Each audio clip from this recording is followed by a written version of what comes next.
போட்டோம்னு சொல்லி சர்தார்ஜி சொன்னாரு. மறக்காம நம்ம வந்து அச்சீவர்ஸ் கிளப் குரூப்ல போடுவோம். யாரெல்லாம் ஆர்ஆர்பி எக்ஸாம்ல அப்ளை பண்ணீங்க, அதுக்கப்புறம் வந்து பாத்தீங்கன்னா கம்யூனிட்டி சர்டிபிகேட்ஸ் வந்து பாத்தீங்கன்னா எஸ்சிஎஸ்கே இருக்கீங்க, பிசில இருக்கீங்கன்னா ஓபிசி. ரயில்வே துறையில ஒரு மரியாதை அந்த டிடி கிட்ட போய் பாத்தீங்கன்னா அவர் வந்து போட்டு இயக்கம் எங்களுடைய சதன் ரயில்வே மசூருடைய பொதுச் செயலாளர் கண்ணையா அவர்கள் நம்ம தமிழ்நாட்டில் லாஸ்டா ஒரு குரூப் நான் 32,000 பேர். அதாவது நாம அரசு ஊழியர்னா உண்மையை சொல்ல போனா 120 நாள் இல்ல, இப்பெல்லாம் வந்து எல்லாம் இருக்கு. பட் அது ஒரு பெரிய கஷ்டம் இல்லை. இது காலையில் பாட்டு கோவிந்தன் சார் உங்களுக்காக பாட்டு. நான் ரயில்வே இருக்கிறேன்.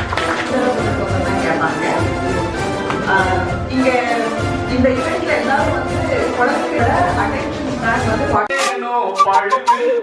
கையிலே புத்தக மாற்றம் வேண்டும்.